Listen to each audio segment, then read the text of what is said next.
Quando vender uma ação. Fala galera do Seja um Milionário, seja muito bem-vindo. E nesse vídeo eu vou falar um assunto um tanto quanto polêmico, ou pelo menos contraditório para a maioria das pessoas, inclusive para mim foi bastante contraditório no início, porque nós temos essa dúvida, tá, mas se o investimento é de longo prazo, se eu quero me tornar sócio da ação e aquela coisa toda e tal, investimento buy and hold, tá, quando é que eu vou vender essa ação então, né? Tipo, quando? Quem nunca, né? Quem nunca acompanhou algum influenciador maior para saber disso e talvez mandou a pergunta, ouviu ele responder essa pergunta tipo, naquela resposta padrão, que quase todos respondem assim: ah, tu vende quando ela perdeu os fundamentos. Tá, e aí, meu? Né? Como assim? Ninguém entende isso aí, né? Meu? Não faz sentido, cara. Tá, no sentido literal, beleza. No sentido literal, quando perdeu os fundamentos, então quer dizer que a gente espera um relatório financeiro sair, um trimestral, talvez um anual, para ver se a empresa teve vários prejuízos, se a empresa deixou de vender ou investir em algum setor que o cara acreditava. Mas, cara, essas decisões elas não são tomadas no momento que o relatório é feito, né? E eu acho que é aí que está a falha. Essa resposta ela é falha por causa disso, né? Porque essas decisões elas não são tomadas no momento em que o relatório é feito, elas são tomadas há meses antes, talvez anos antes, entendeu? Então não tem como tu ficar esperando a ação ter um resultado negativo para te vender ela ou para te tomar a decisão de não ser mais sócio da empresa, enfim, né? Por isso que eu digo, eu criei um conceito, na verdade, que é mais ou menos como se tu tivesse, quando tu se torna sócio de uma empresa, tu tem um relacionamento com ela, entendeu? E não é comprar uma ação, não é como tu comprar uma folha de papel, assim, cara. Não é, apesar, né, de várias pessoas fazerem isso, não é como tu comprar uma folha de papel, porque uma folha de papel tu joga fora, né? Agora uma empresa, uma parte de uma empresa, não tem como tu jogar fora. E ela tem um valor, às vezes, que, né, se tu considerar num período longo, cara, ela pode ter um valor inestimável, né? Imagina quem comprou ações da Magalu em 2005, 2015, cara, né? Que botou 5 mil reais, 10 mil reais em ações da Magalu e, tipo, transformou em milhão. Então, tipo, imagina só. Quem vendeu naquela época que deve ter ficado triste. Mas quando tu te torna sócio de uma empresa, tu tem que ter a consciência de que tu tem que acompanhar aquela empresa, entendeu? Tu tem que acompanhar dia a dia as notícias para saber se tá rolando alguma coisa sobre aquela empresa ou não, né? Não tem como tu ficar esperando, ah, não, eu sou investidor da empresa, mas eu só vou esperar os resultados financeiros, eu tô tranquilo.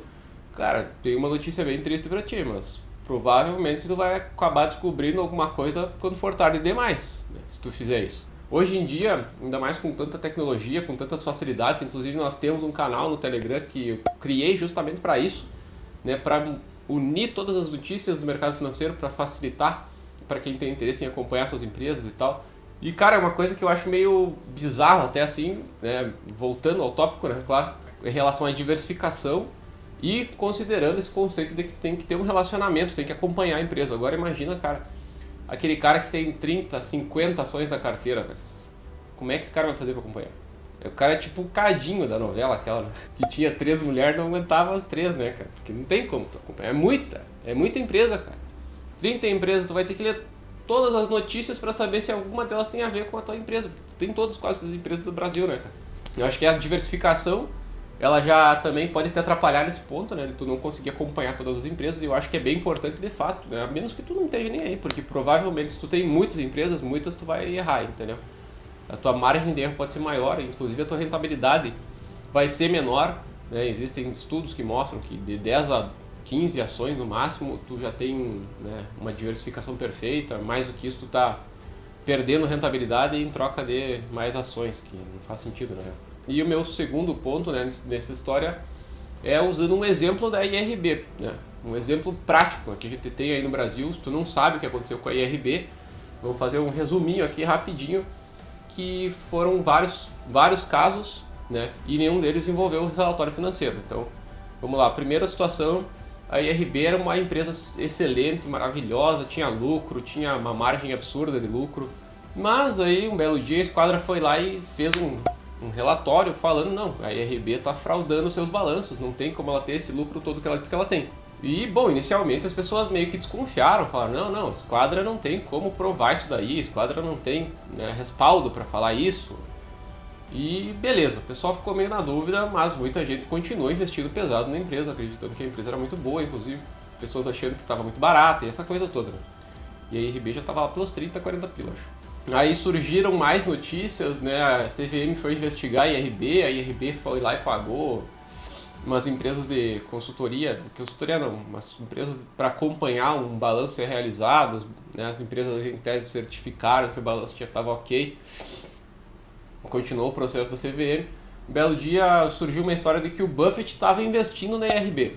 Warren Buffett, americano, dono da Berkshire, investindo na IRB do Brasil. E, cara, o mais bizarro disso aí foi que a diretoria da empresa, em uma live que teve lá sobre, né, alguma coisa, eu não lembro do que era na verdade, a diretoria foi lá e falou, não, o Buffett realmente ele é nosso sócio aqui na empresa e tal, investidor e tal. E, cara, isso estourou, imagina, né? A ação bombou, explodiu, porque, claro, quem não quer ser sócio da empresa que o Buffett é sócio, ainda mais no Brasil. E depois descobriram que essa informação era falsa, ou seja, a própria diretoria da empresa foi lá de má fé e confirmou uma história falsa, uma coisa, né, absurda. Tudo bem, considerando todos esses fatos, a ação caiu, né, despencou, aí veio o Covid, despencou a ação, entendeu? Já era, acabou, né? E agora a galera tá lá na expectativa, uau, vai voltar, né? Pelo amor de Deus.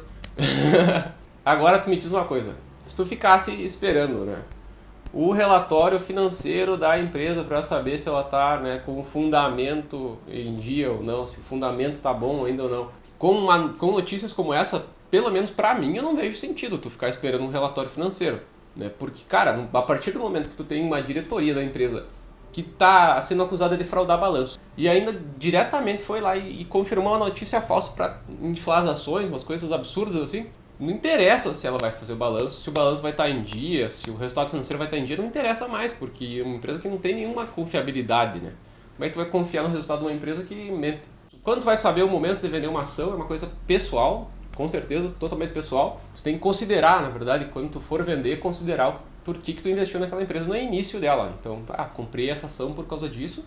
Então, no momento que surgiu uma notícia dizendo que ela tomou uma decisão contrária àquilo, eu vendo, entendeu? Então, eu acredito que seja esse o princípio e não, de fato, ficar esperando só os relatórios financeiros, porque nessa situação, com certeza, o investidor vai perder muito. Esse vídeo foi bem breve e eu espero que vocês tenham gostado, espero que tenha ajudado a esclarecer esse ponto meio obscuro, que é, na verdade, quando vender uma ação, né? Mas e realizar lucro? Cara, não realiza lucro a menos que tu, né, se tu quer ser sócio daquela empresa, se ela continua crescendo, não realiza lucro, apenas investe mais. Se você gostou do vídeo, já deixa o like, se inscreve no canal, ativa o sininho, e essas coisas são muito importantes para nós aqui no canal, porque nós precisamos de um número X de inscritos, se não me engano são 1000 inscritos. Nós precisamos também do número de horas assistidas, então se tu puder compartilhar esse vídeo com mais pessoas, compartilha com os amigos aí, para nos ajudar a alcançar esse objetivo, que é monetizar o canal, crescer o canal cada vez mais. Deixa um comentário aí se tu tem alguma dúvida em relação a isso, quando vender uma ação, se ficou esclarecido para ti pelo menos alguma parte disso, né? Ou se tu acha que se tu discorda também, deixa nos comentários aí, né? E nos vemos no próximo vídeo. Valeu, galera!